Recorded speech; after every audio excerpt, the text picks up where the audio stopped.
everybody to our August meeting of the Commission for Higher Education. And I'll call on our Secretary Judd to call the roll. Thank you. Mike Allen, present. Dennis Bland, present. Ann Bowen, Present. Judd is here. Alan Hubbard. Chris Lameau. Pepper Mulheron, she's here but not. Chris Murphy. Dan Peterson. Here. Beth Pitts. Here. John Pop. Pepper, I just called your name. I said your name. So, Madam Chairperson. Thank you, Secretary. Welcome, everyone. This is our second chance to be on campus after a long period. And I want to tell you, we're absolutely delighted to visit this campus. It's beautiful and we have a wonderful time, so thank you. It's my pleasure to introduce Chancellor Keon, who wants to give a few words of welcome. Well,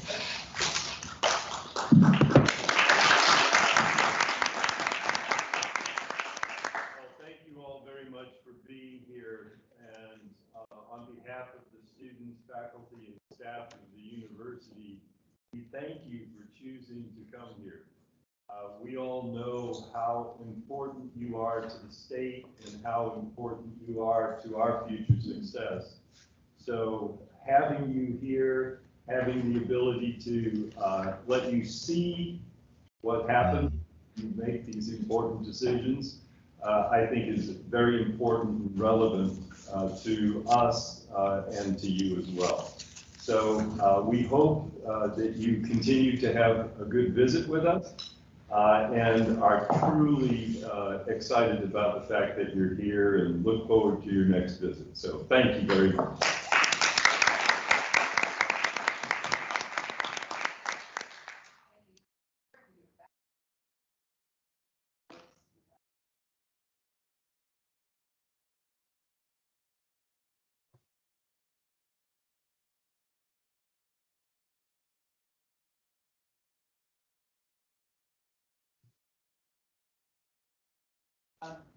This is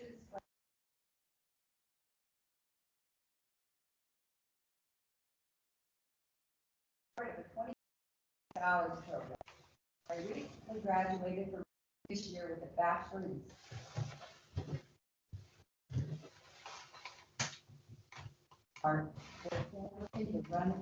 Running a program like this. I had a chance no one else in my family could have before. Go to university. My family and I come from nothing, and thanks to individuals like you who care about the well-being and educational opportunities for other people, I was able to finish college debt-free. During my time at Purdue, I was able to participate in different research labs, a couple of study abroad programs, and to learn more than I had ever known before. I am grateful to you and to all the individuals that are involved in this program. I cannot imagine the work and stress that you deal with, but I want you to know that for someone like me, it was worth it. This is a letter to Teresa Lovers, and it is probably as good an example as you ever find in the 20%. So I hope you enjoy reading the longer version.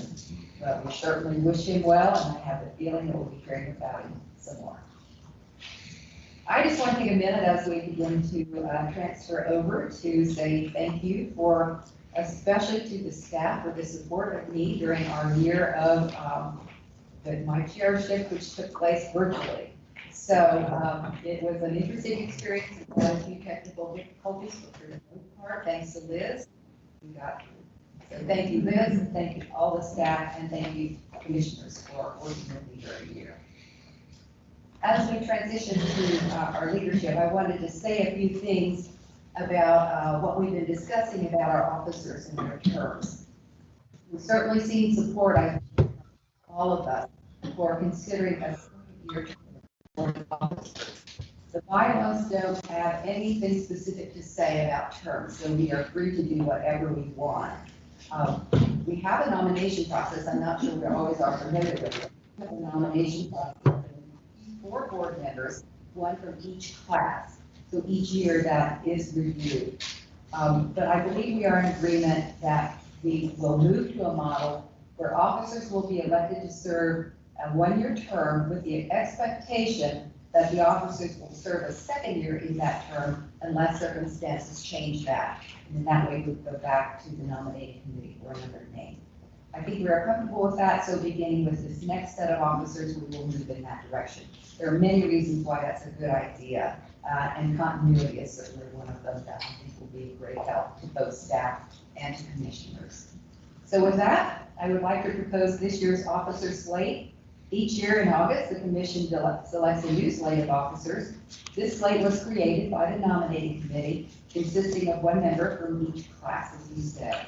The slate includes Mike Alley, chair, Judd Fisher, vice chair, Ann Bowen, secretary. May I have a motion? Second? Second. The officer slate has been moved and seconded. Is there any further discussion? All in favor, please signify by saying aye. Aye. Opposed, no. The officer slate for 21-22 is adopted.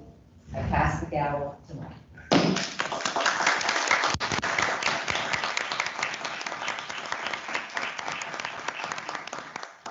Thank you very much, Beth. You have absolutely done a terrific job as our chair over the last year, and based upon your agility and adaptiveness, has really been remarkable because it has been a particularly challenging year in so many ways, and we've dealt with a lot of issues. And but bringing forth, continuing to build on our strategic plan, you've been totally focused on doing that, have guided us through some of the most challenging moments you could ever experience. And so thank you very much. You've done an outstanding job. Let's recognize Beth Pitts for the great job that she's done.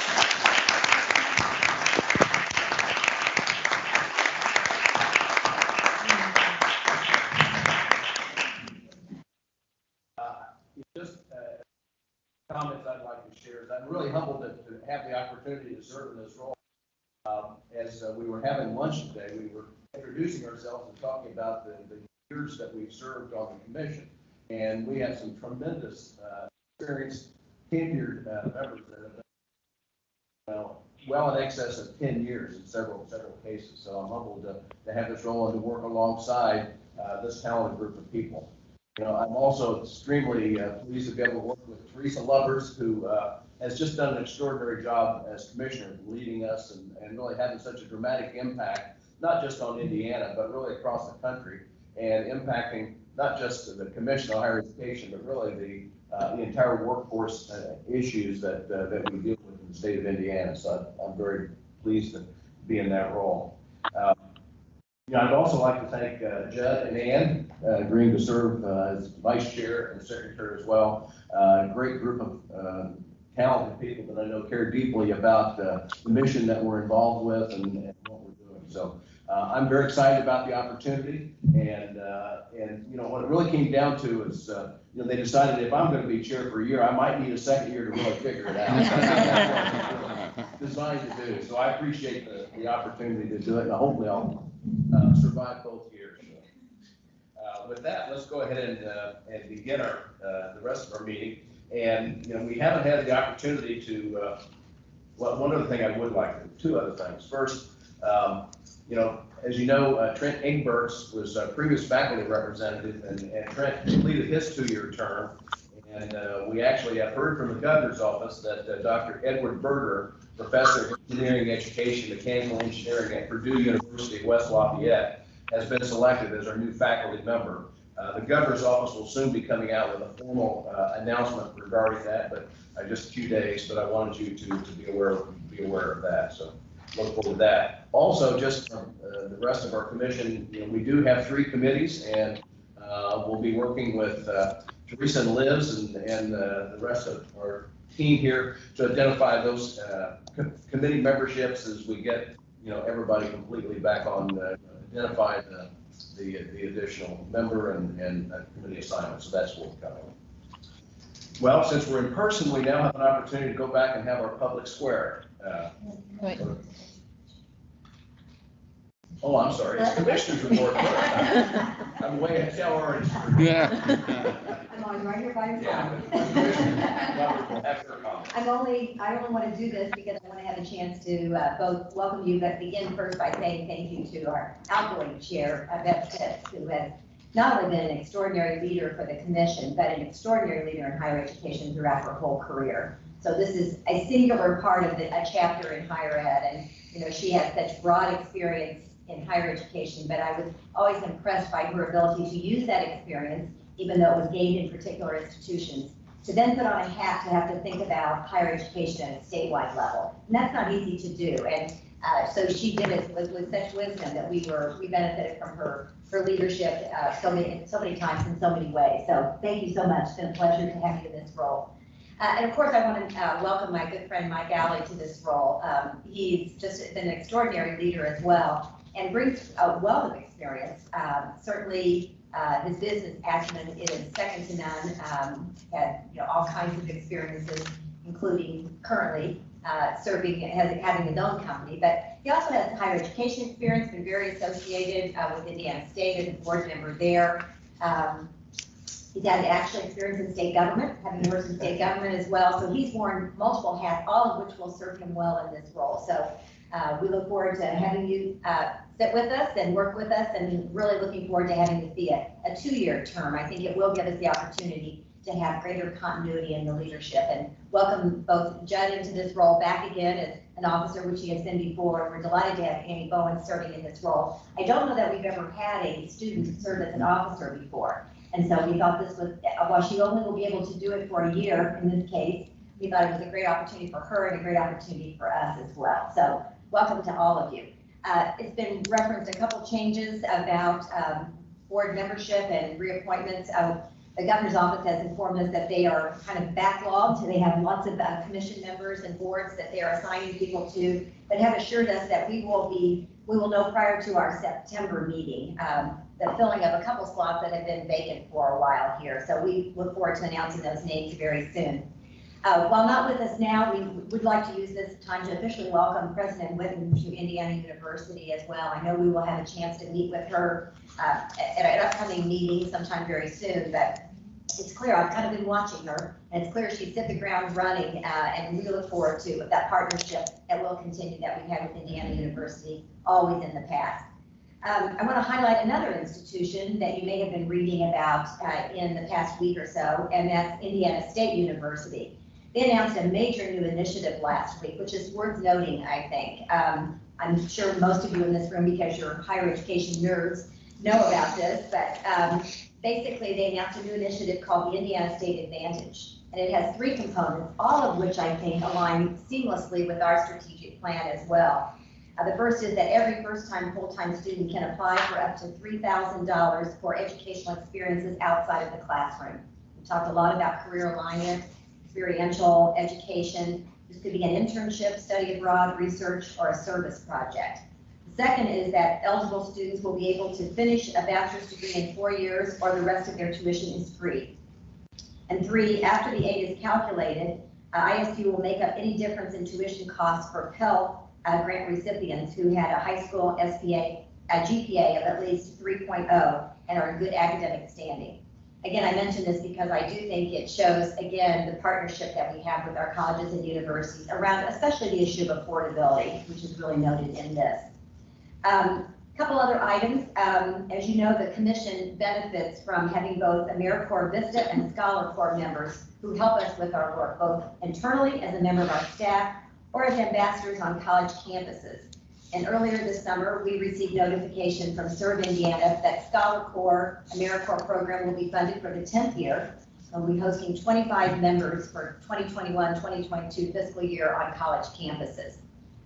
These members are placed in both public and private institutions around the state and are tasked with really providing one-on-one direct support to state financial aid recipients, especially our 21st century scholars, which we have mentioned several times over the course of the last couple days.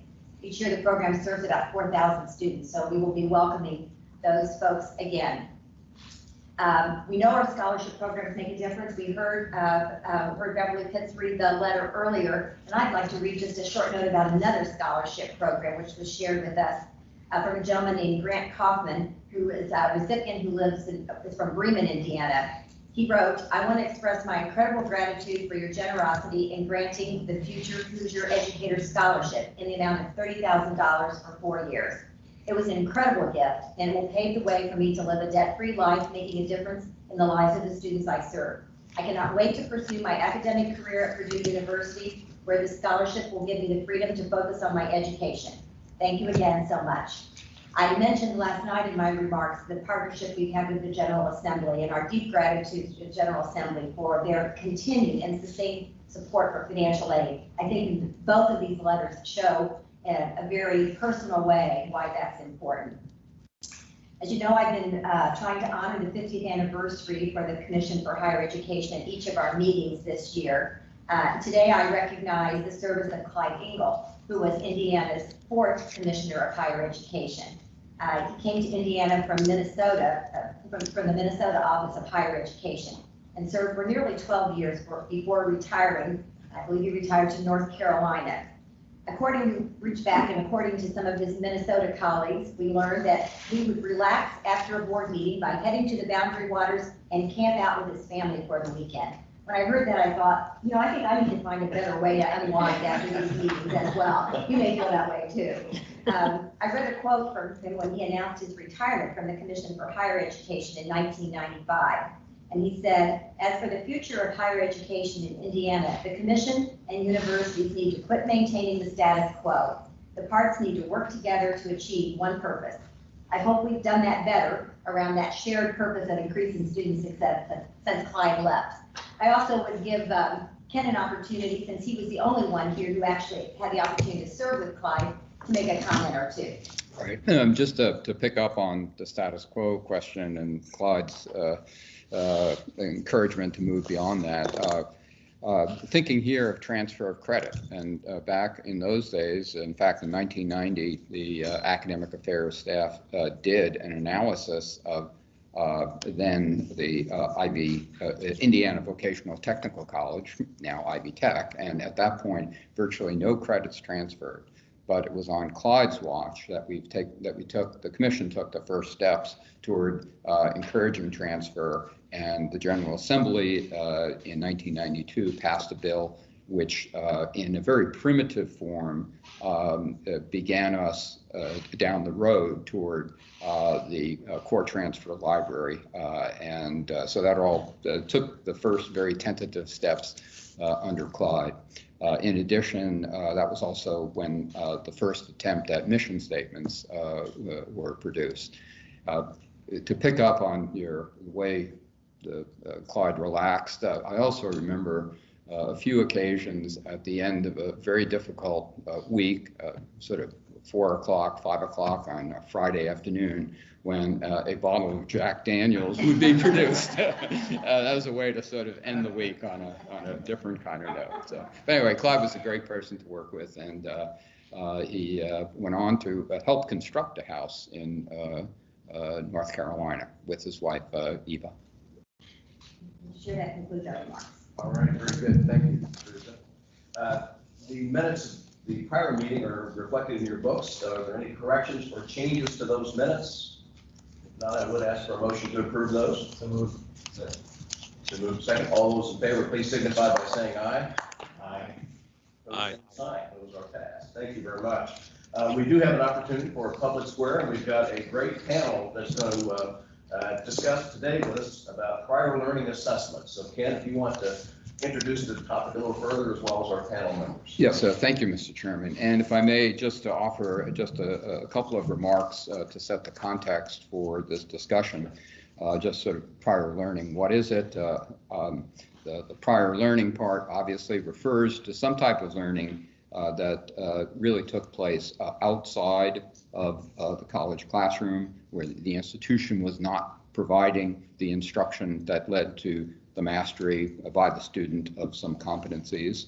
The prior learning assessment part of that assessment part is a reference to various means, and we will get into that in today's discussion, by which institutions are able to validate the student's assertion or claim of having mastered certain competencies that would translate into credit and advanced standing in a program.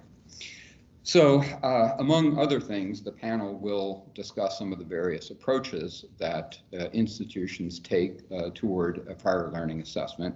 Now, some of those are oriented to examinations. There are some examinations that are well established. For example, the College Board has CLEP exams.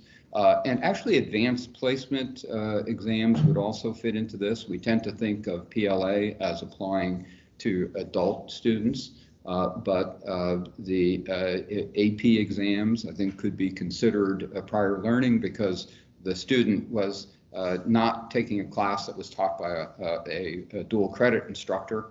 They were taught by a high school instructor who is preparing the student to take an AP exam. So there are exams, some that are national, some that are very local to the institution. Departmental exams would be another way in which prior learning would occur, would be recognized. In addition, there are some non-collegiate credentials that are well known that can also lead to credit being awarded through prior learning assessment. So there are in the military, for example, the training experiences, and some of us have had the opportunity to work with Army University in Fort Leavenworth, or as the medical education training campus down at Joint Base San Antonio. Got taken a close look at the military training that our members of the armed forces go through down in San Antonio. That's where they do all the allied health training. All of that is well known, so there can be some assessment made of the credit that could be awarded based on those well-known training experiences. And then, of course, there is portfolio review, which really has to do with recognizing some unique experiences that an individual may have had, where they have learned picked up some competencies, mastered competencies, wherever and however or whenever they have done that. And in that sense, it's a very unique experience that is put together and assessed in a portfolio. I should say that this panel discussion is going to kick off some other activities related to prior learning assessment. So there is a project that actually the phase 2 of that project just started earlier this week. I'm referring here to a project that is facilitated by Thomas P. Miller and Associates with CALE, the Council on Adult and Experiential Learning, providing content expertise for this particular project. It's focusing primarily on Ivy Tech and VU, but there is also university representation on the task force. And in fact, our three panelists who represent universities are all on that task force. That work will continue into next year, and we expect to learn a lot more and to promote prior learning assessment through this other project. And then finally, this panel, as well as the project I just described, will also inform the responsibility that the Commission has, along with the Department of Education and the Governor's Workforce Cabinet, to put together a post-secondary prior learning assessment clearinghouse that would be public-facing and very accessible to students. So this is an important point in all of this process, and this panel is not occurring in isolation. It's also feeding into a continuing stream of activities that will culminate in this clearinghouse, and I'm sure we will provide some progress reports to you along that journey. So with that, it is my distinct pleasure to turn to our distinguished panel here. And I think the easiest way to provide the introductions, if we had each panel member provide a little background about themselves, their position at the institution, and a connection to PLA, although that will be we'll find out a lot more about that connection as the panel discussion proceeds. So maybe April, if we could start with you, and then we'll just go down the panel. Morning, everyone. Can you hear me okay? Yeah. Hi, I'm April Hay. I'm with Indiana State University, and I am the registrar. And I guess the one thing I want to highlight and how PLA, how I kind of work with this type of credits in addition to the other things is that I think being the registrar at Indiana State gives me a unique position, is that I see this type of thing starting at policy. I'm able to work and kind of work with those, and sometimes even I'm the one pushing for the policy. And it's not only just the policy that's being created, it's also the implementation, and then all the way around to working with those, the academics, the students, with everyone else, and then showing it end up at the very end on the transcript. So I think that's kind of a neat way for me to look at it, sort of that 360 view, all the way from start to finish. Other things also in that is that I oversee transfer and evaluation for institution, the transcripting of the credits itself, like I mentioned, VA benefits, doing some military stuff that we talked about, degree audits, degree mapping, graduation, degree clearance, those kinds of things. So there's a lot of kind of what I'm involved with that really wraps itself around, and even the curriculum review and implementation of this type of work. So I'm happy to be here. Good afternoon, Stacy Townsley. I serve as Vice President for Adult Strategy and Statewide Partnerships at Ivy Tech, and have been there for the last 4 years, helping to operationalize their workforce alignment initiatives. In this new role for the college, I'm really there to help serve as a champion, to provide more intentionality and strategy around supporting the adult learner, all the way from recruitment through enrollment, through completion and job progression. And so it's an area of the college that is statewide. I'm working with my colleagues in academic affairs and in admissions and enrollment and financial aid, just to help bring together, knit together policies that better support adults. As a champion of adult learners, then it naturally falls to my role to help champion PLA and the expansion of PLA at the college, as well as just the cleaning it up, the process. And we'll speak a little bit to the challenges that we and others face as well. I'm a former registrar as well, and am intimately familiar with the background related to assessment and all of the credits and the different things that are involved there. So I'm happy to be here. Thank you. Good afternoon. The mic is not necessary. Good afternoon. I want to first start off by maybe breaking protocol and saying, Chair Pitts, you have been a phenomenal leader. So I want to give a curtsy and thanks to you, as well as welcome to Chair Alley and for Commissioner Lovers. There's a lot that you have done that have moved the innovation dial, as Clyde has recommended. And so I think just PLA or having this dialogue at this state level speaks to that work. Because we know it's been, what, 1989, 1990, 1992. I mean, we've been working at this for a very long time, but yet we are not clear on the standards, the guardrails, the structures, and the systemic response that we need to make the change to ensure that more students are that benefit from the process. So I know I'm breaking protocol, but it's important that I at least acknowledge that. The other that I want to share, my name is Carolyn Gentle-Kennedy at Indiana University. I'm the Assistant Vice President for University Academic Policy and the Director of the University-wide Transfer Office. And everything within transfer falls within that portfolio, as well as everything academically falls within that portfolio. But one of the things that we need to establish or acknowledge is that we know higher ed is not the place where all the learning occurs.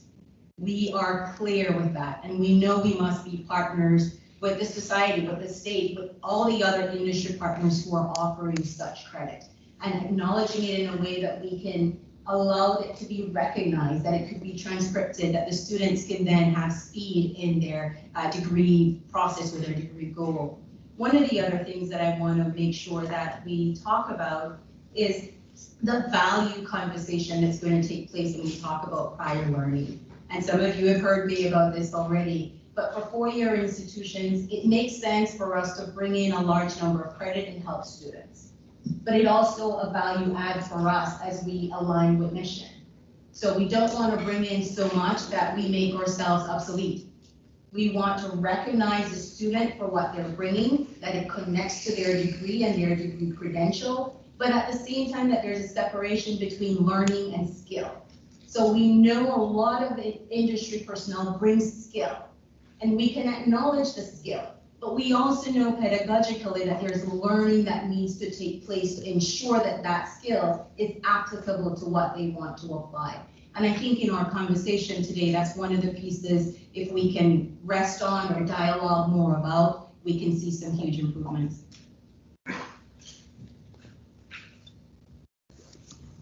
Good afternoon, everyone. My name is Allegra Fowler, and I am the Senior Director of Transfer at Purdue University Global.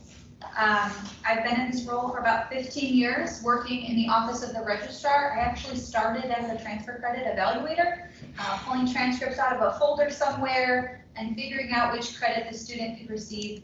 And in my time going to the Registrar's office, we have developed a centralized operation, which is something that I think it is worth discussing in terms of the benefit to a program. Recognizing PLA and making sure that students get the right package of credit is really a service that benefits from consistency, predictability, that the students know what's going to happen when they come to the university or the institution. So we have a dedicated team working on kind of all of the different avenues of credit that a student could pull together in order to advance towards their degree. And something Dr. Gentle-Kennedy said reminded me of one of the mission statements that appears in our training program is to optimize credit, not necessarily maximize, right? So folks want to talk about getting the absolute most credit out of opportunities, but to do best by our students, we emphasize the optimization of credit.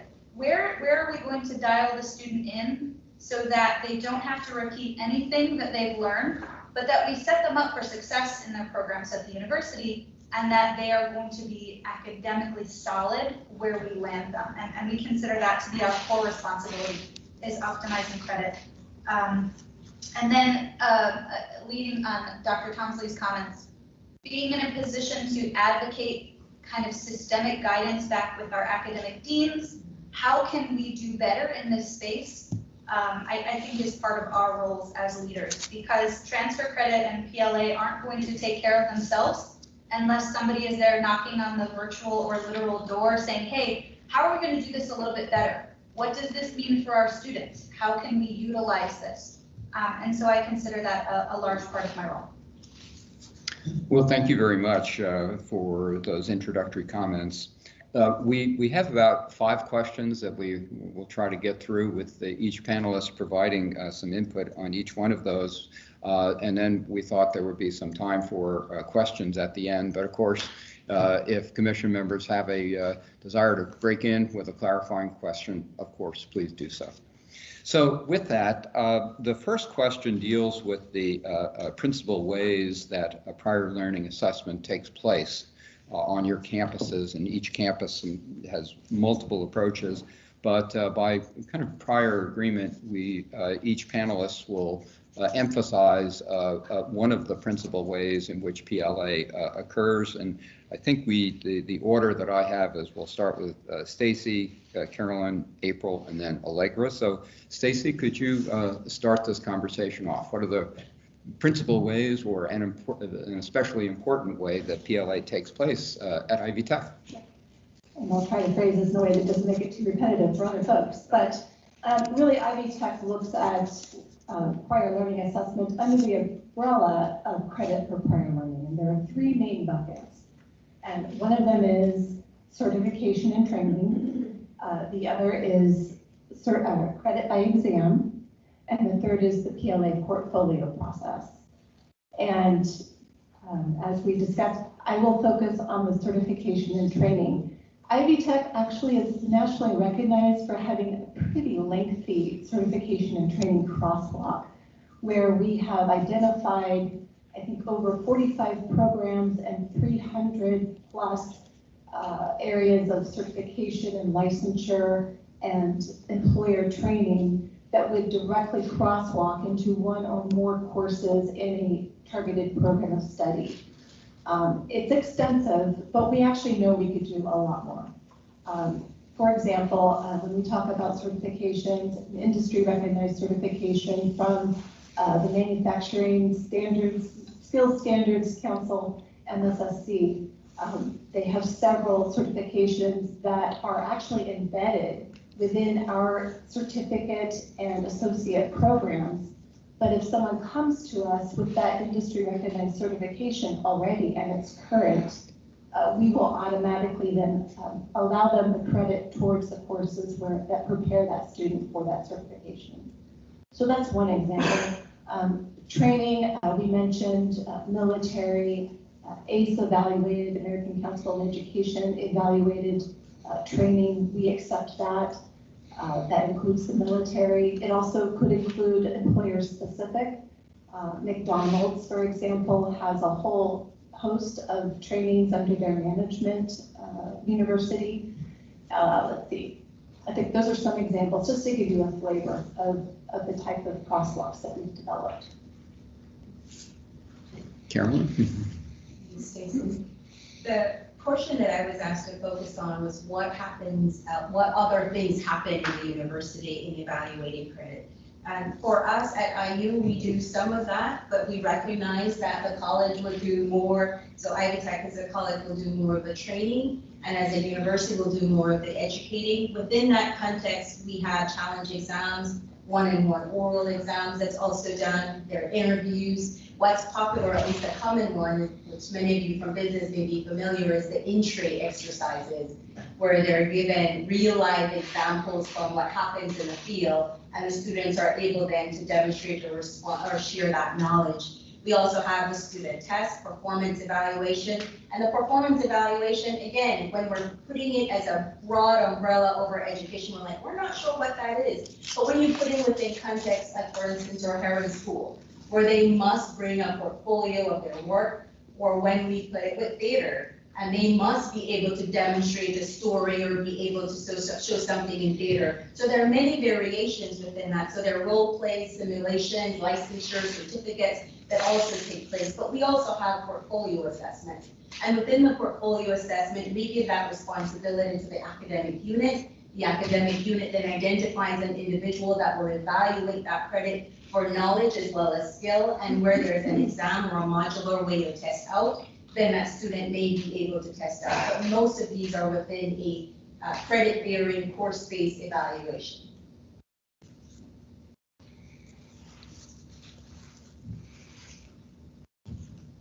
And so I'm going to pick up a little bit more on the credit by exam. Indiana State does a lot of what's already been discussed right now, but I will have to say the military credit coming in and probably credit by exam are some of the two things that we see the most of.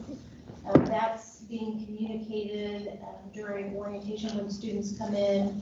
We have things such as, we have a lot of languages. There's a lot of credit by exam that's given in languages. Criminology and criminal justice, nursing, some aviation. Those are some of the top that we see. And I just did a quick view, and please don't quote me on this, right? But in the last 5 years, and there's probably some carryover, but again, a lot of ours is departmental credit by exam. We've granted over 12,000 course credit for that type of thing at Indiana State. Now, again, like everyone said, there's those certain departments, we have university policies, but then each department kind of has their own way of implementing. Of course, it's dependent upon the subject matter expert, right, is going to determine how that's being done. I think they do a great job, but again, it's great for us to get together and start having these conversations and kind of highlighting again the consistency, the value, and what are some things that we maybe can bring back to our campus to help spur on more conversations about this. So I'll bring it over to you, Alessa. Thanks.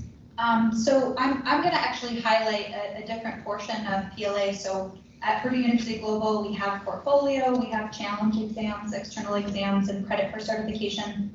But one of the components that we spend a lot of time and energy on is recognizing learning for our military service members who are making a transition into higher education. And in that space, for those of you who are familiar, the military training courses and occupations have generally been reviewed by the American Council on Education. They come in with a faculty panel and they determine generally what credit should be given if a student has completed a particular component of military training. We lean heavily on those to ensure that students get recognition, but one of the challenges that we've been discussing as part of some of the events Dr. Sauer was acknowledging is that those generalized recommendations made at a national level are sometimes difficult to utilize at your own institution, because if the American Council says, well, why don't you give them a couple of credits of human resources, and you look at your degree requirements and you say, well, where does that fit? What does that mean? How is that utilized for the student? So we lean on our faculty in order to kind of dial up the utility to ensure that any of those credits coming from the military can be best applied for our students. And I actually have a brief case study to share with you all regarding one of the programs we offer. Dr. Sauer mentioned the Medical Education Training Campus, and we have many opportunities for credit for service members coming out of the METC programs. And we actually have a custom degree program that we designed just for them. And you can only get into that degree program if you've completed a qualified training program. And so I'll tell you about Travis Dexon.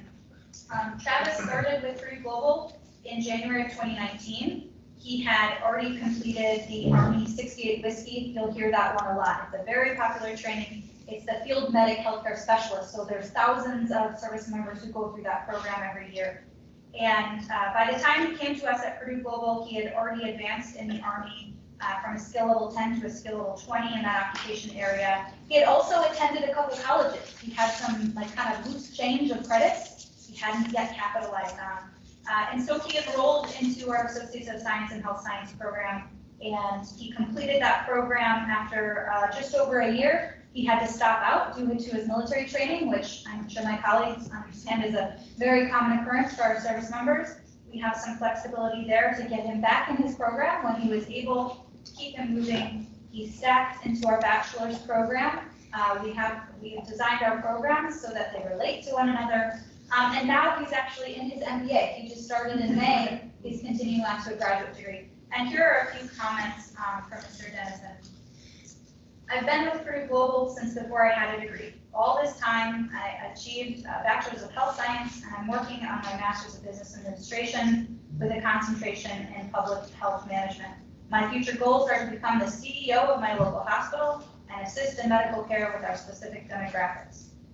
An incredible perk was that the classes were a flat rate and included good books. That was awesome.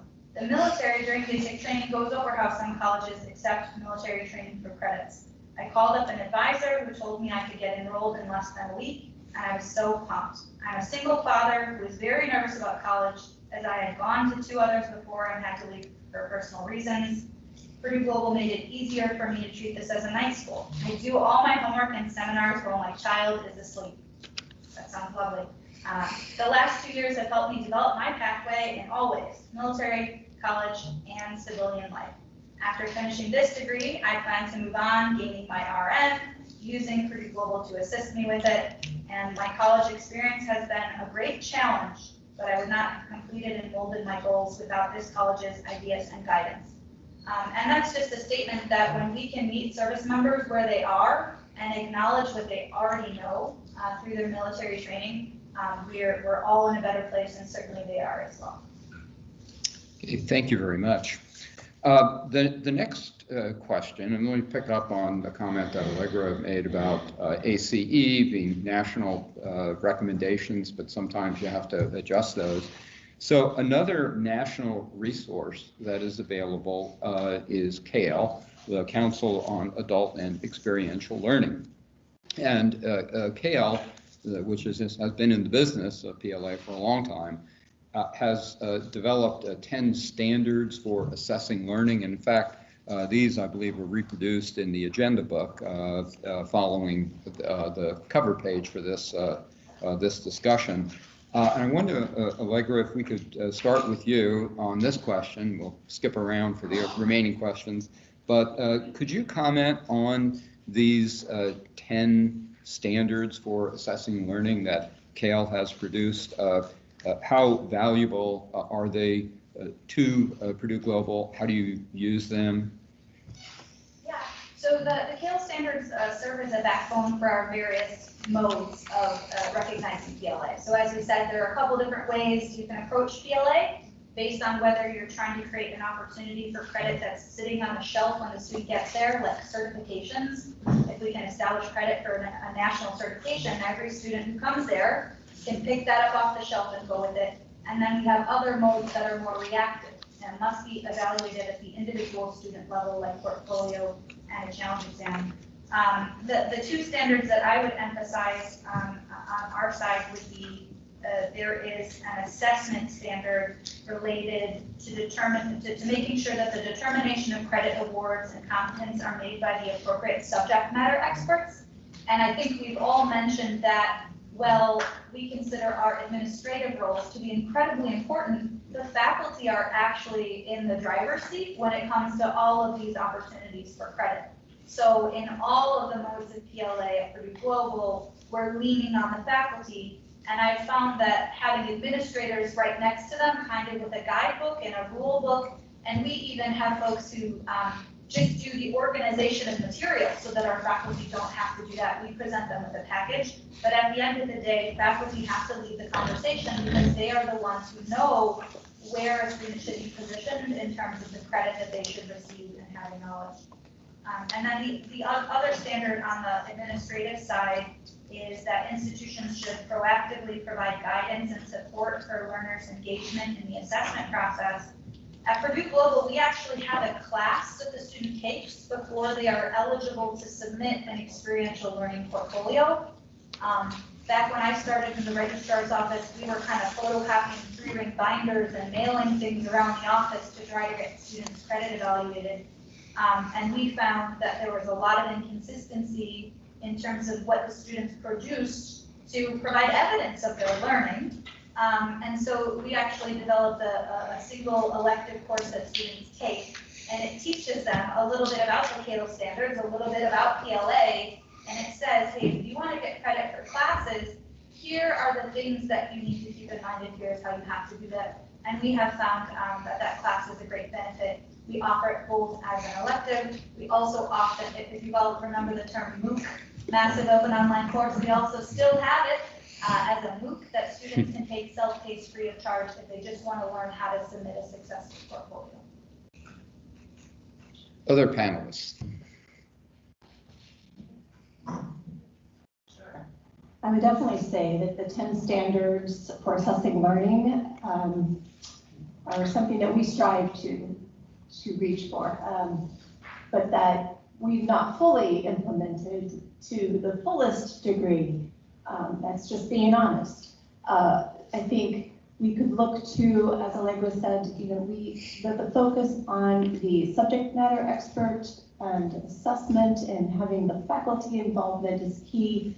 Another standard around engaging constituencies and aligning with those. We look to our employer partners, for example, to vet not only our credential pathways, but also the types of credit that we would be awarding for training, for example, that employer might actually offer on their own. And so those are two areas that I think are very strong at IB Tech. One that we strive toward, and we know that we still need to work toward, is thinking about assessment in terms of reaching a broader range of individuals and really having that focus on equity. We know that the current process that we have may not necessarily reach every individual. It's not baked into something that every student is going through, every prospective student is going to. And so in order to really enact this standard, we have a lot of work to do as we look towards process improvement, just keeping it real. So, thank you. I love that, keeping it real. I think that's exactly where we were going with the dialogue on equity, because it's not a one size fits all. You have some displaced workers who are bringing skills, who want some training and want access, but you also have some relationships with industry where they're saying we need this specific type of training. Then you have all the other students or potential students who are coming, who may see themselves going to graduate schools, but not directly into industry. And at the same time, it's access. So Allegra talked about having a course that you may pay. Not everybody may know about the MOOC course that's free that they would access, or through the American Council on Education, that there is such a course already available throughout the nation that they could access to learn how to submit a particular portfolio. So there's a lot of access issues. For Indiana University, we have embraced many of the standards. In fact, I know Dr. Sauer talked about Hale embracing these. But the standards came out in 1989 by Urban Whittaker. And at that time, he divided them into two categories, quality assurance, and the second was administrative challenges. And that instantly gives you an idea. The first one talks a lot about learning outcomes. It talks about making sure that the assessment is based on learning. So very clear standards. But he also said, as Stacey indicated, there are a lot of challenges with this. You need a subject matter expert. Those subject matter experts also need to be trained to know how to evaluate credit and to do it consistently, and that it makes sense for the student. So those extra pieces under the administrative challenges are the ones that we continue at IU to work through. Because you may get somebody today that's able to do it, but tomorrow that person, if not compensated appropriately, may get another teaching load, may move on to something else, and then you have to train that next faculty that comes on. So there's a sense of consistency that's still lacking. And again, I'm just gonna, same thing pretty much with what everyone else said, right? We try to instill all of those things. There's always more things that we can do. And I guess the only thing that I will highlight for Indiana State is that I think we do a good job in providing guidance and support for learners' full engagement, and then even involving the faculty member in about the assessment. And one of the things I'm specifically to is our language assessments. And so new students coming in have the ability to take an exam to see where they fall, what skill, what they've learned prior, right, coming in, and then that allows them to register for that higher level of course.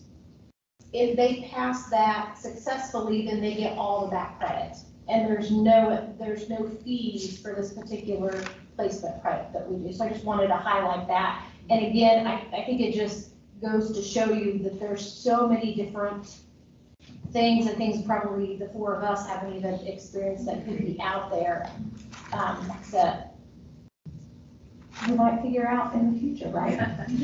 Well, April, you were the last one on this question, so let's make you the first one on the next question, which is a pretty nitty gritty. It deals with the costs.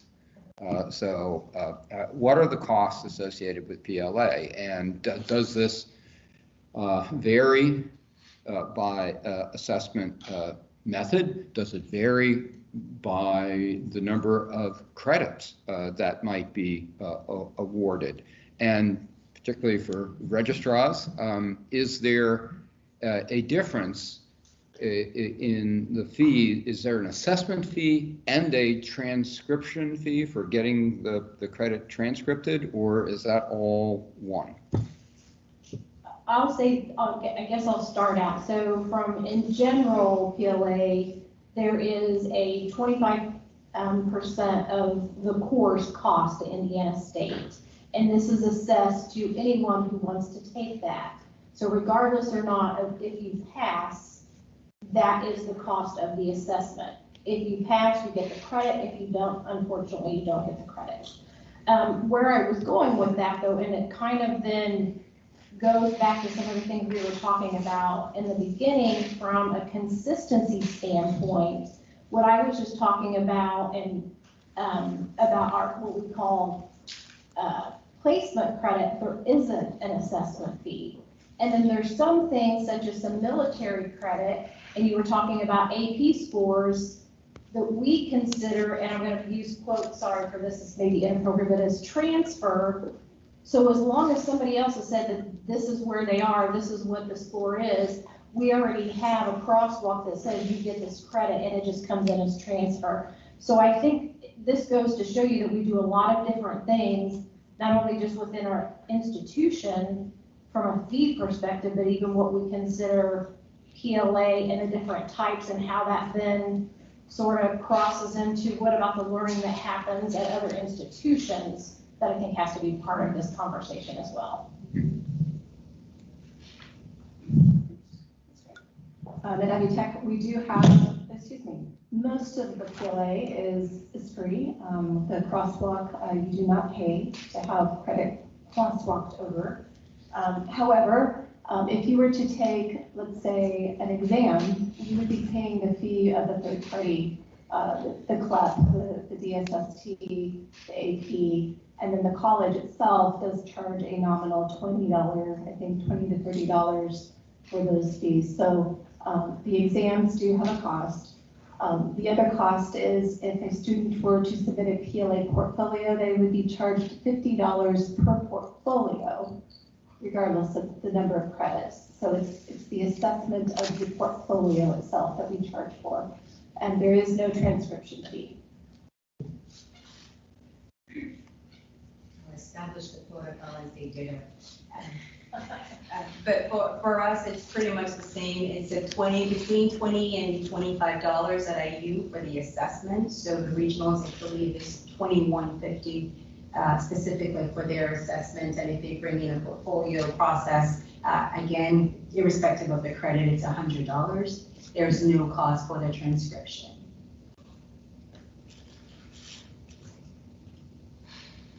So I'll differentiate just for clarity on a remark I made earlier that there are some forms of credit, as April described, that are kind, as I said, they're kind of on the shelf when the student gets there.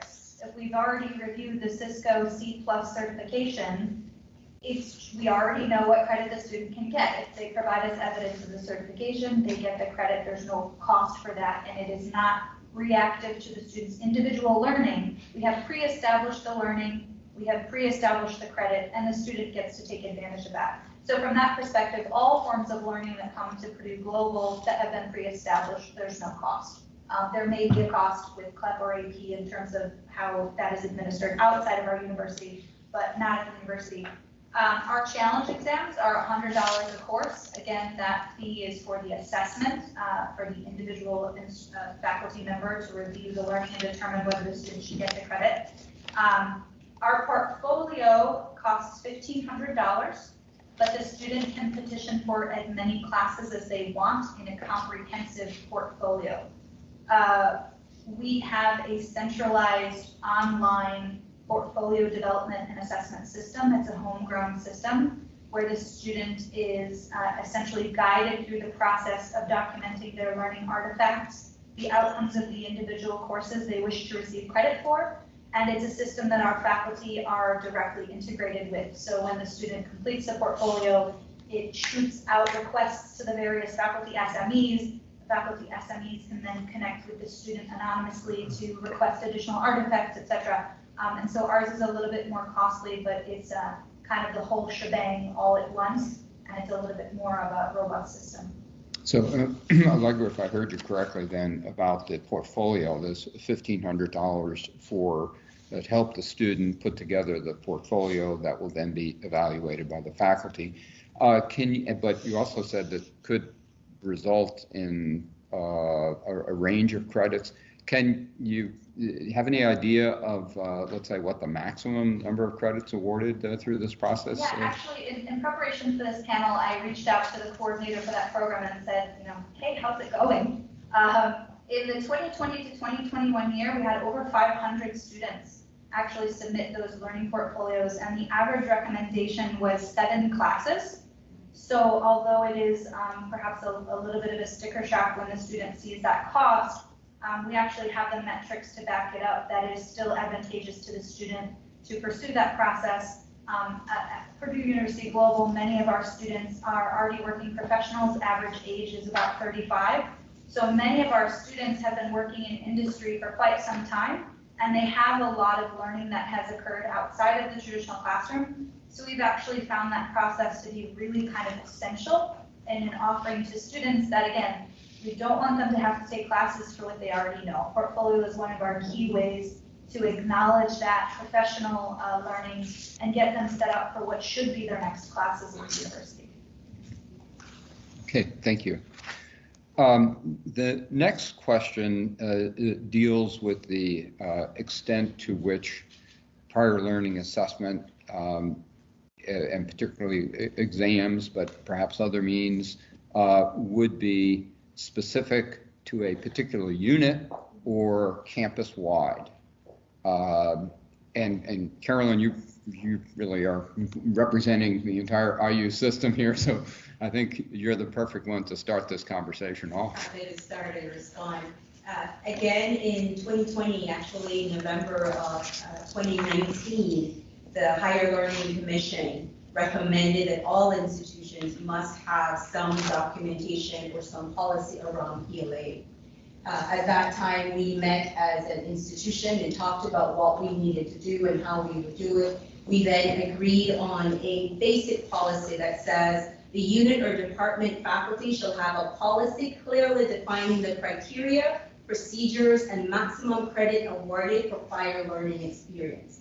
That was adopted by each campus, and the university-wide transfer office also adopted that, so that's what we do. So at this point, we're collecting data or information to ensure that each academic unit does have the procedure, the maximum credit, and hopefully we'll make that compilation available so that students who are seeking IU will be able to see that process. So when you say academic unit, Academic unit is the schools, the School of Social Work, Law School, School of Medicine, they would have their policies for prior learning. And those are based on the assumed practices. I think it's section B, number 1G, the assumed practices for HLC.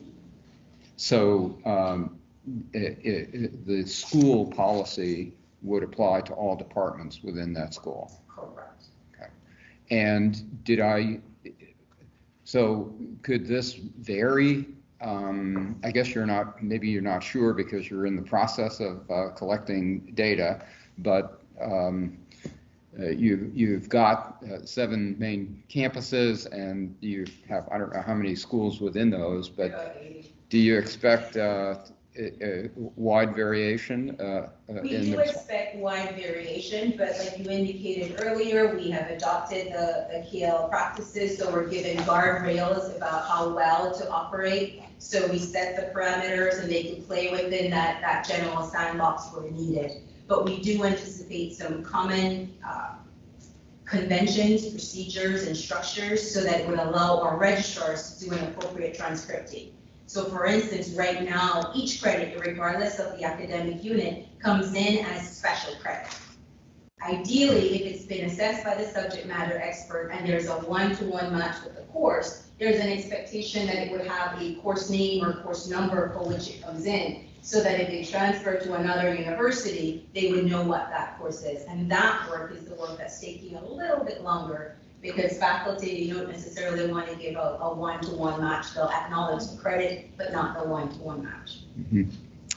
Stacey, you're sort of at the other end of the spectrum. You have a statewide college, but you're accredited as a single institution, so you tend to have system-wide, statewide policies. Can you speak to? So the general umbrella policy is statewide. And anything on the crosswalk would need to be approved by the respective curriculum committee, which is then applicable across the state, across all campuses.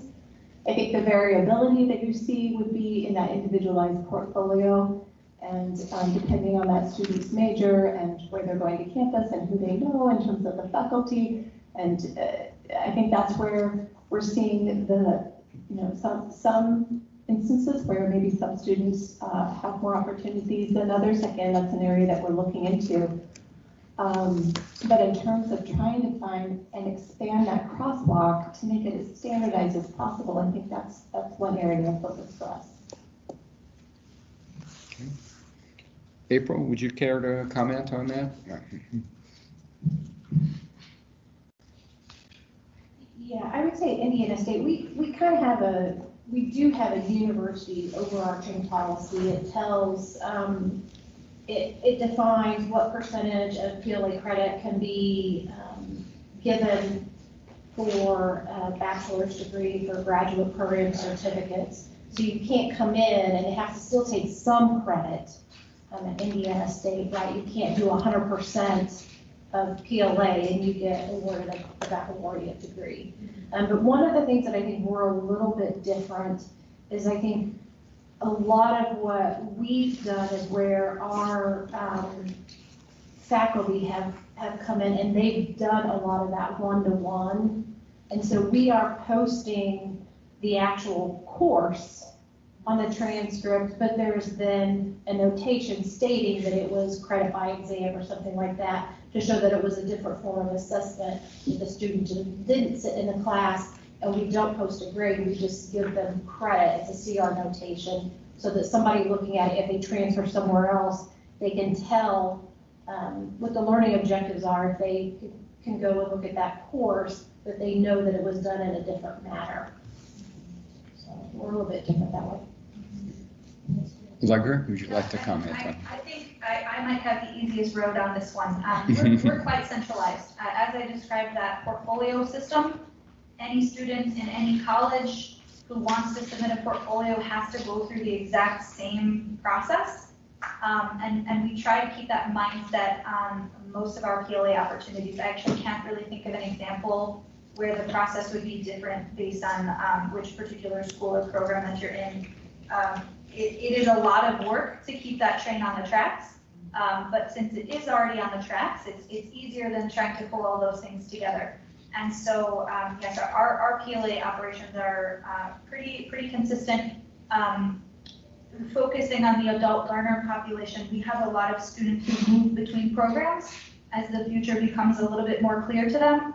And so having consistent practices and policies for PLA is actually quite important to ensure that if a student starts over here in, general health sciences, but then they decide they want to move into healthcare administration, having different policies can disrupt student progress. And so the consistency of those policies and practices is actually really, really important.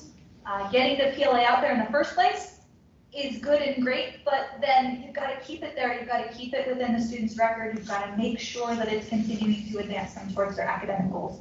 And so that's what we work on. And let me deviate from our script a little bit and throw you a curveball, if I can use a mixed metaphor. I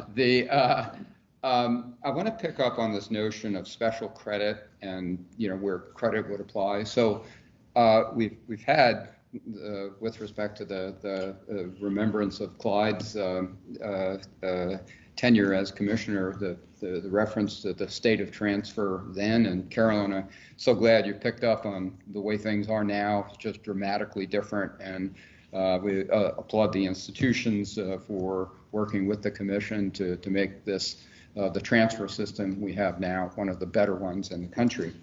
But let's go to the question of credit that will be awarded through PLA and transcripted. And then the student either transfers or chooses to move to another institution to earn another degree. How do you treat credit that has been awarded through PLA? Who would like to start off?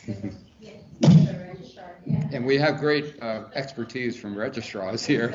So I think we have the easiest because really we associate all of ours with a course that's already been through our curriculum process and approved.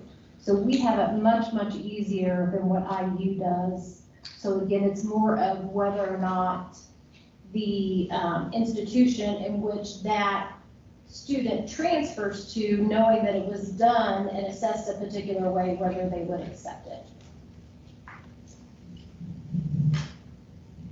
I'm going to, labor a metaphor I was using earlier about credit being on the shelf, right? So when it comes to sources of learning that have been established based on something outside of our own organization. So a national industry standard certification, an AP or a CLEP. We would expect that those would be relatively portable for a student because each institution has a policy regarding how to recognize that learning that has been standardized outside of the institution itself. So we were not the ones who standardized that. It was standardized by that external organization. And so it can go with the student where they want to go. To be quite candid, when students, for example, if a student comes to Purdue Global and they're not able to get credit for their Composition 1 requirement, we will often recommend to them to do a CLEP instead of an internal challenge exam, because if they complete the CLEP, it's portable for them. It is something that they can take with them and potentially move to another institution. If that learning is essentially authorized and originates through our internal PLA mechanisms, it's probably not portable for the student. Between and among different institutions, we all have different, as you've heard, we all have different ways we do this, we all have different mechanisms. And so the reactive prior learning assessment, challenge exam, and portfolio are, I think, much less portable for the student. At PG, we use grades on our transcript to differentiate those rather than perhaps kind of the identifier of the course itself. So as April described, we attempt as best we can to make the PLA as specific as possible, as specific as our faculty can, and then we will award it with a grade that will indicate to other institutions, yes, this is the credit that they got, but please note it has this particular grade, identifying to you and anyone else that it was learning that was assessed through a different mechanism than a traditional class. Ken, that was a curveball, because I don't have it in my pocket. But I can say that, of course, I think it depends on the level of transcription and the detail coming over, but recognizing that transfer credit is a part of our credit for prior learning policy. So. And I know I said it earlier with the special credit, but there are two buckets. So in the transfer office, we do an exceptional job of ensuring that if the credit is evaluated through some form that we already know, that it comes in as a special course or other, or that it has undistributed or undistributed undi is what it's called. But it's listed in that structure. But for us, prior learning is any experience that's earned outside the university for which we have no transferable credit. Mm-hmm. And so those are the ones that we give that special credit. So there may be in the prior learning assessment process where some of the credits the students bring, we already have a one-to-one match like Allegra is mentioning, or like Stacy and April. But when it comes to where there's nothing in our system, we don't offer that course, we don't have a faculty that teaches it, but the student wants to bring it in, and that faculty has assessed that, oh, if they take this criminal justice course, we can bring in the firearm credit for this, and we can give them some extra credit that they've earned for this, we'll then name it as special credit. So it's that prior learning definition that indicates what's transcripted. Okay, thank you. Well, the last question deals with communicating things to students. As the panelists have indicated, we have a lot of different mechanisms for that enable students to learn credit through prior learning assessment. But the question is, how do we get students to be aware of those opportunities so that they know, this is a possibility that I can pursue? So, Stacy, why don't we start with you on this one? Sure. Well, certainly it's out there on our website. We have a dedicated page that explains all of our crosswalks and all of the other types of PLA that we do offer, and it has links to who they might contact on their specific campus. We do have a structure of PLA coordinators on each campus, and so that they serve as a point of contact for individuals who have questions. Otherwise, it's a part of the advisor conversation, but it's not, I alluded to this earlier, it's not baked into all of our materials for recruitment and for the actual enrollment process. So you might get to a certain point in that recruitment and enrollment process before you've even heard about PLA, and so that's what we're striving to improve.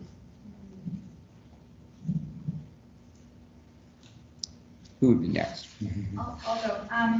So we similarly, being an online institution, we have a website that we have named the Alternative Credit Center, which attempts to organize these things. Work in progress. It is quite difficult, I think, to translate the different terms. I think even just among the four of us, you've probably heard 7 different ways to describe the same thing. So we do have an uphill dialogue in terms of conveying value to students and describing these processes in ways that they would understand, but we attempt to do so on our page that we call the Alternative Credit Center. I mentioned earlier that we spend a lot of time creating credit pathways and opportunities for military students. We have a particular online tool, it's called a credit estimator, where a military student can come in. There are a couple of drop downs. They fill out their branch, their occupation, their E-rate or rating, their skill level, and then they click go, and it presents them essentially with the underlying course relationships and equivalencies. So for that 68 Whiskey soldier coming to us from METC, it will say, hey, if you go into the ASHS program, health science program, here's the amount of credit you can expect to get from your occupational training, which has been a great benefit in terms of providing transparency upfront to students about what they can expect when they get here. As an additional level, we also offer a pre-enrollment credit evaluation service. It's mostly for transfer credit, which is less complicated than the things we're focusing on. But we often find that through that pre-enrollment unofficial evaluation, we'll actually make recommendations to a student. Hey, you sent us several fire science certifications that we don't have a crosswalk for. So why don't you start work now? Let's reach out to the dean. Let's get you connected with faculty and determine what we might be able to do. And that pre-enrollment evaluation serves as a good transparency opportunity to provide awareness to students about what we might be able to provide for them.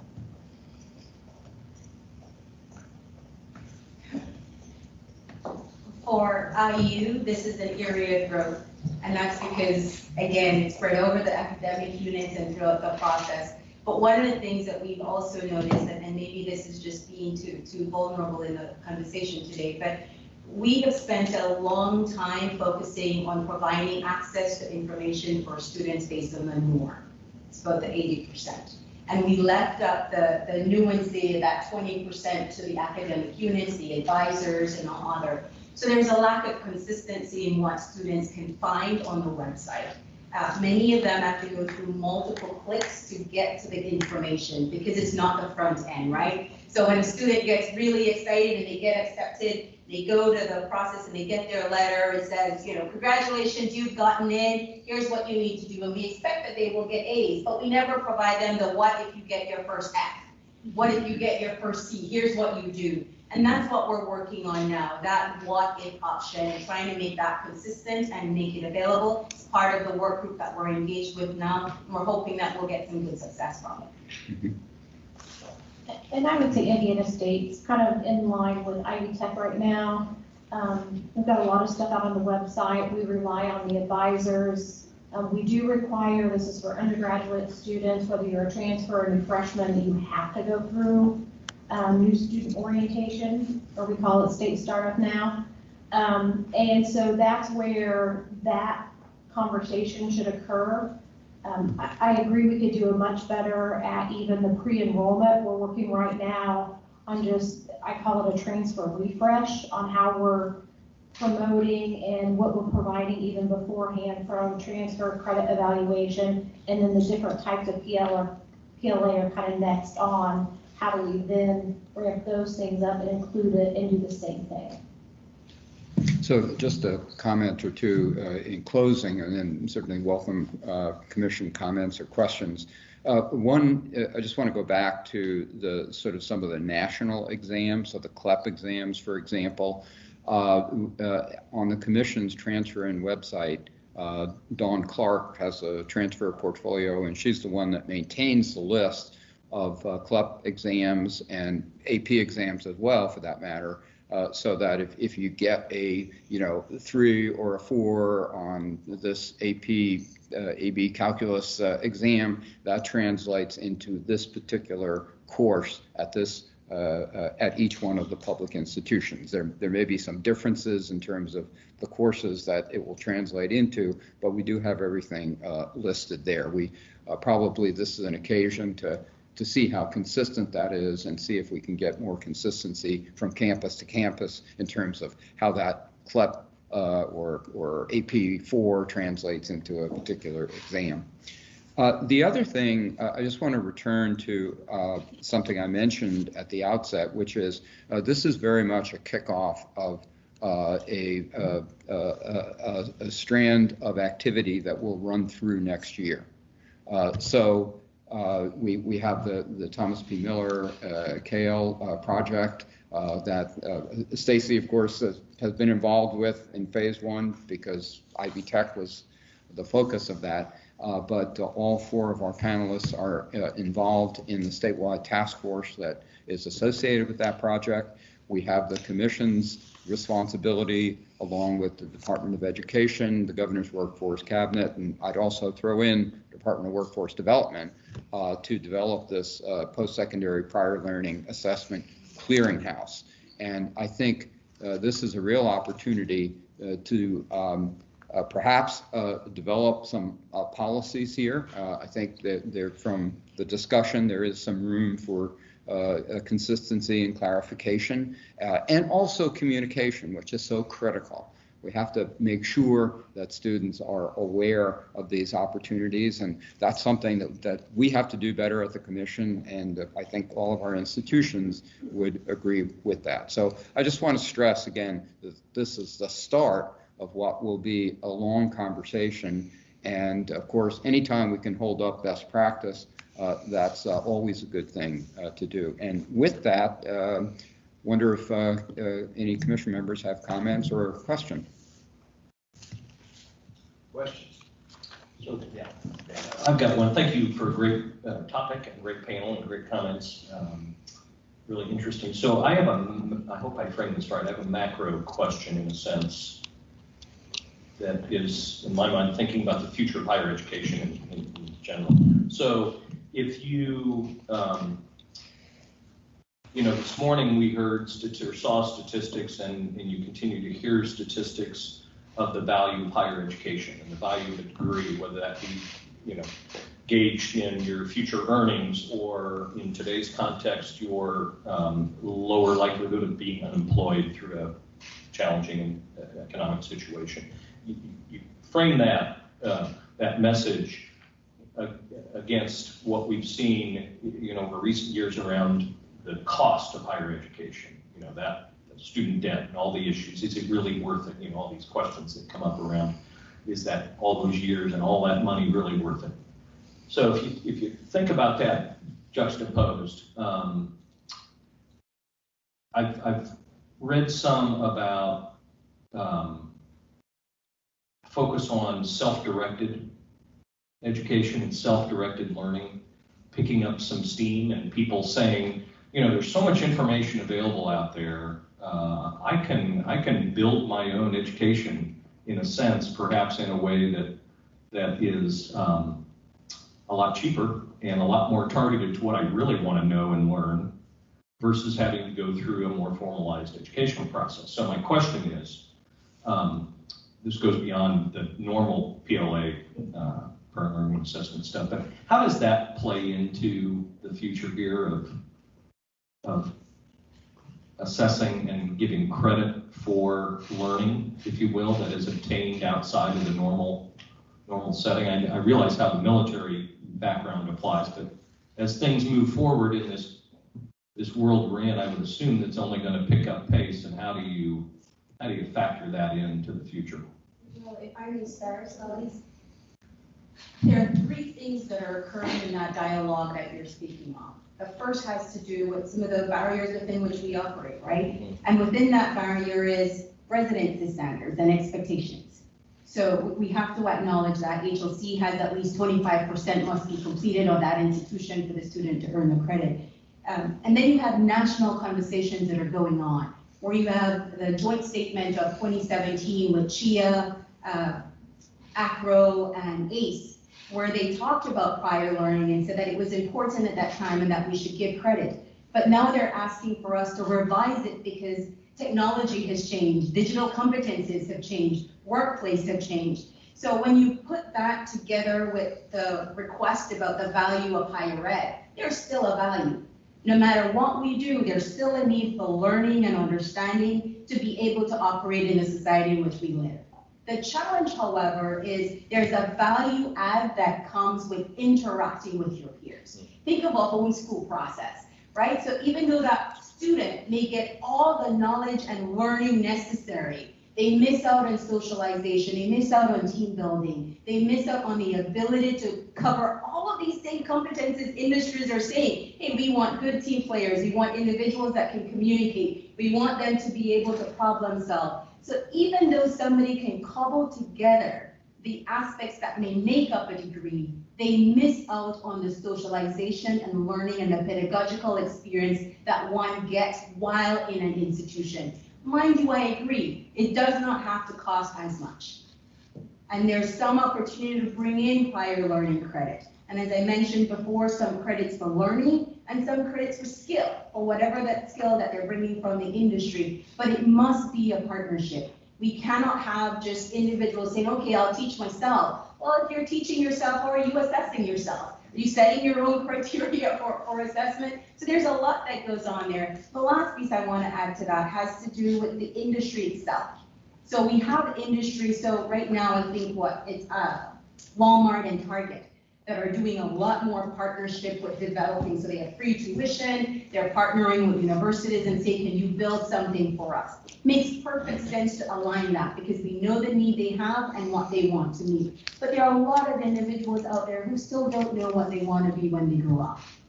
And they need that exposure to be able to cobble together what makes sense. It's this idea, I'll think of the nested doll. The moment you open one, even if you watch TV and you get an idea of what you want to do, you have to go somewhere to be exposed about how to do that. Where do I get that to make sure that it makes sense? So there's a conversation that needs to take place, but it's not about the value per se. It's about what is it that we want our citizenry to display, what do we want them to do, and how best we can help them in that.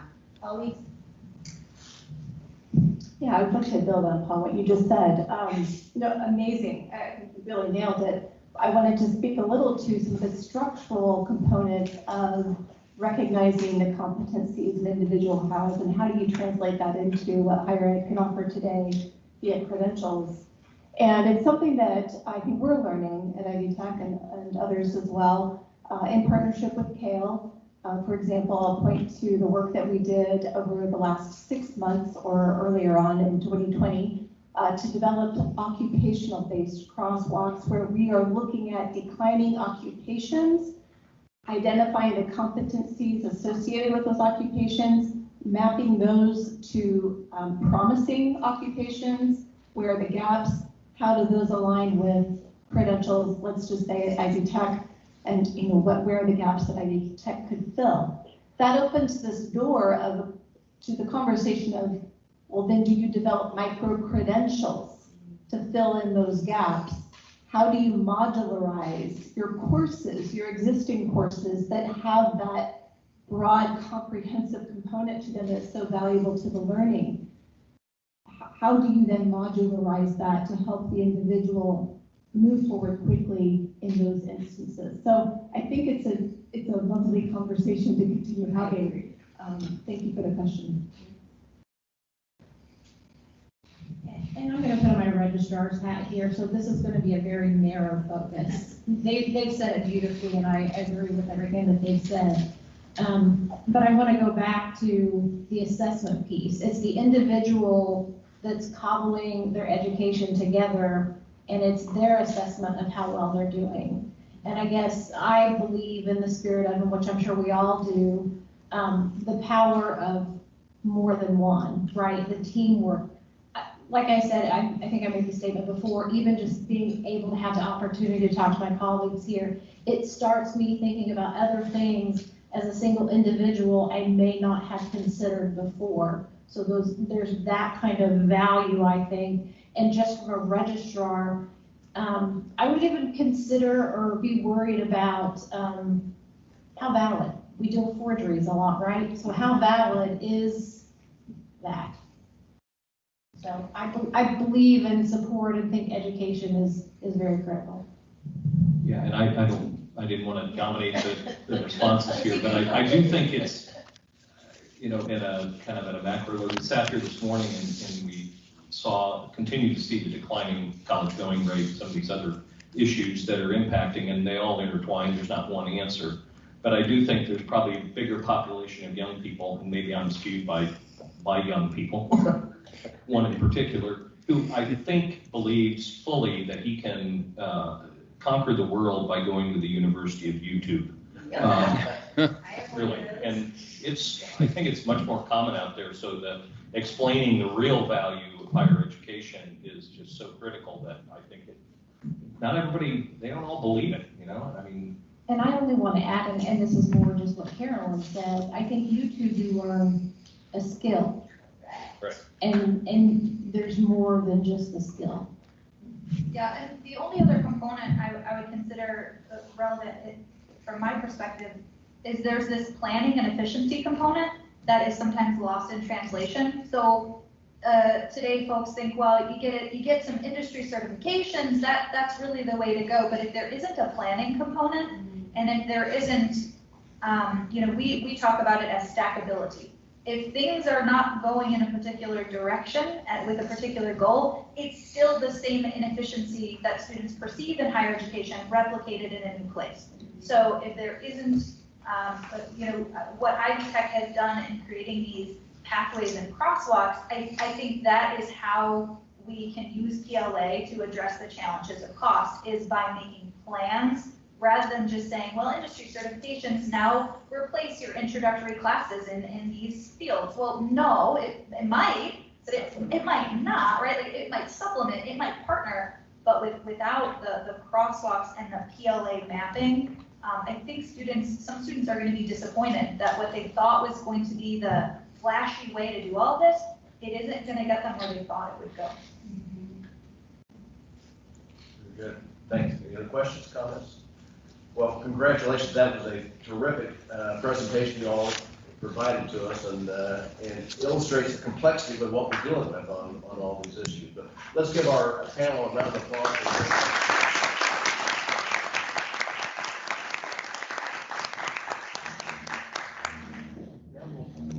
Business segment of our meeting today. We have 5 academic programs that are on the agenda. Those are reflected on page 14. Are there any questions regarding those? If not, I would ask for a motion to approve. And a second. All those motion and a second. All those in favor, please signify by saying aye.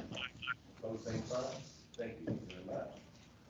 We also have 2 capital projects that we'd like to talk about today. First item is the Purdue University West Lafayette, Steely Street, and Pierce Street land purchases. Further explanation on page 18 of your book. And I'd like to ask Ann Hazlett, Senior Director of Government Relations and Public Affairs from Purdue, to present the item. Ann.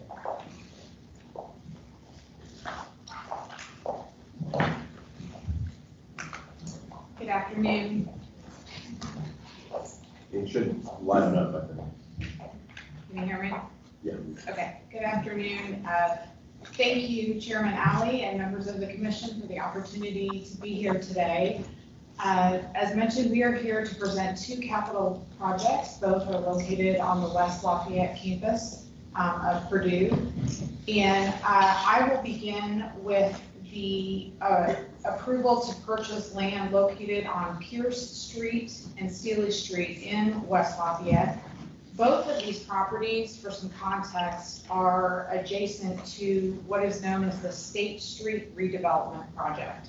And for those of you that have not been in West Lafayette for a while, this is a project that was created by a longstanding partnership between Purdue, West Lafayette, and Plenary Roads, which is the developer group. And the purpose of the project, the partnership, was really to invest in, redevelop, and manage the main corridor that goes through downtown West Lafayette and then to the Purdue campus. It's a 120 million project, and it was completed in November of 2018. And I'm painting that picture for you because that State Street redevelopment has really sparked significant investment and increased land values on and around Purdue's campus, including in Purdue's Discovery Park District and then downtown West Lafayette.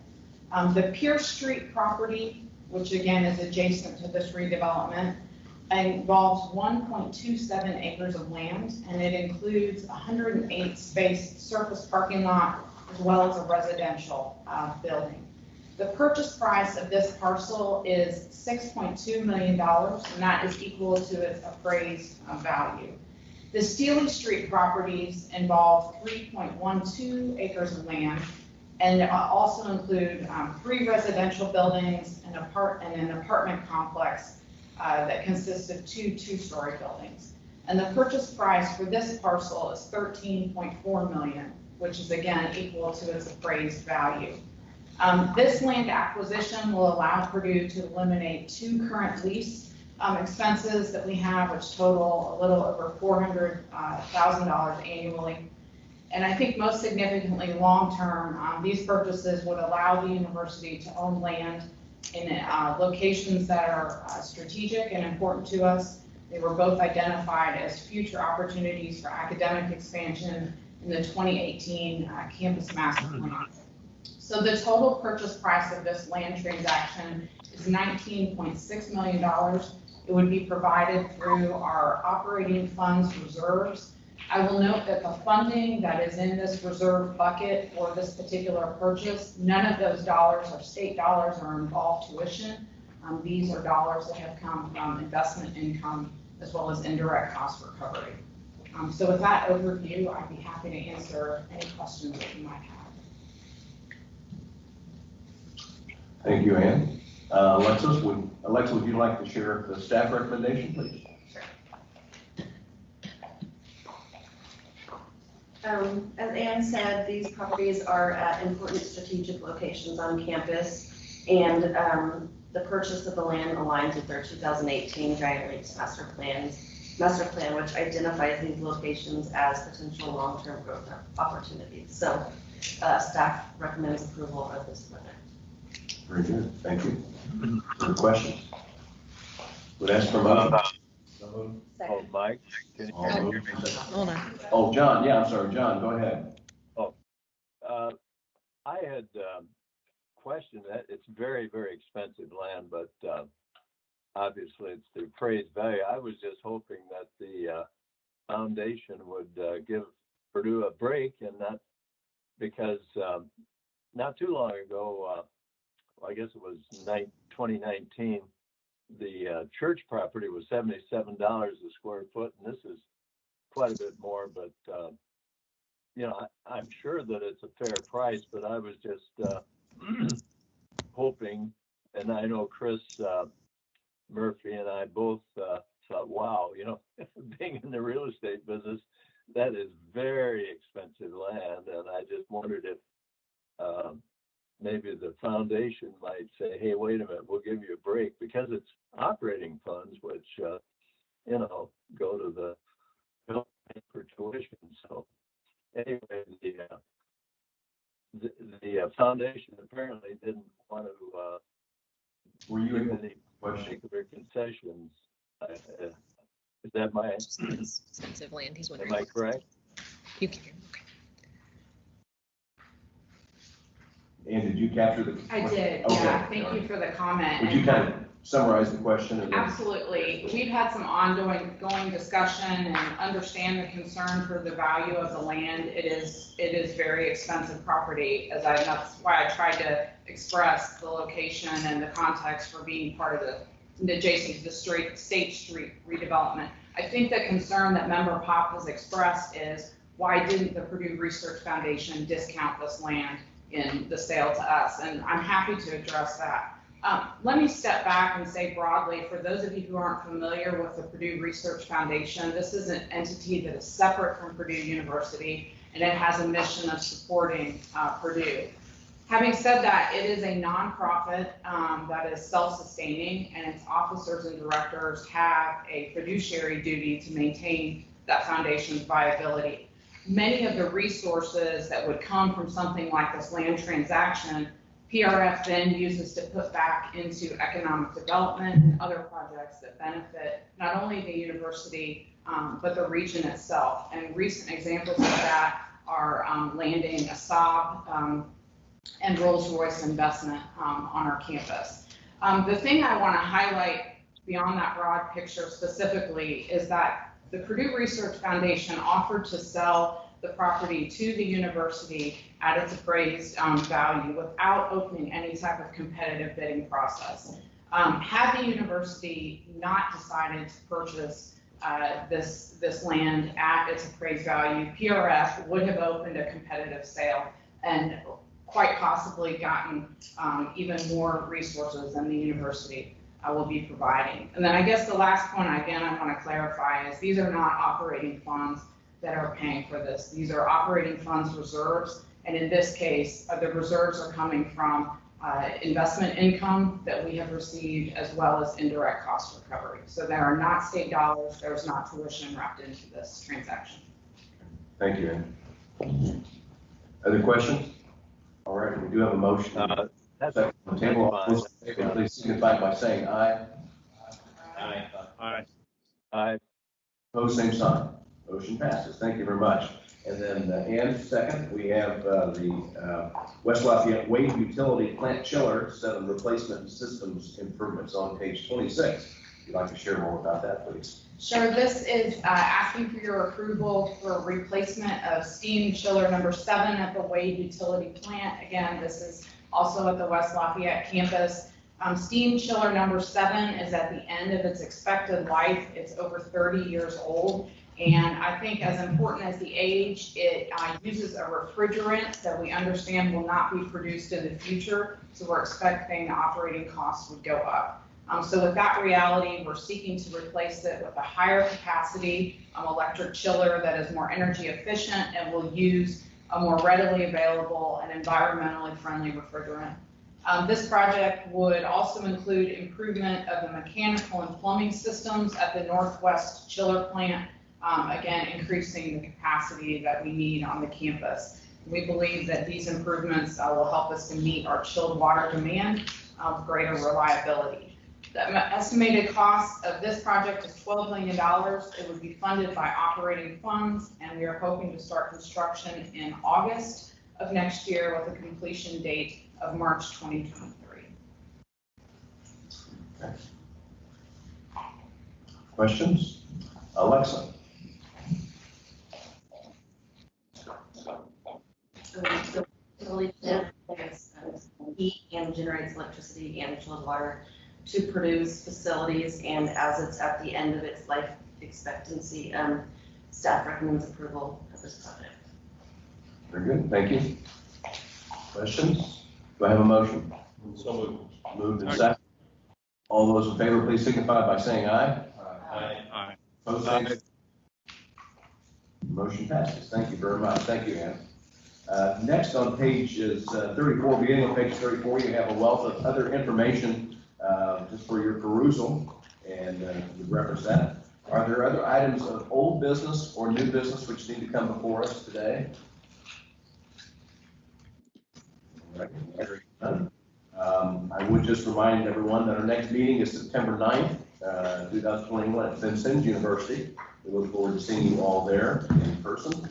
And again, I'd just like to thank Purdue University Northwest once again. Matt, thank you very much for having us. We've had a delightful time, and we look forward to coming back and seeing the continued progress. So with that, I accept a motion for adjournment. Second. All those in favor signify by saying aye. Aye. Adjourned. Thanks, everybody.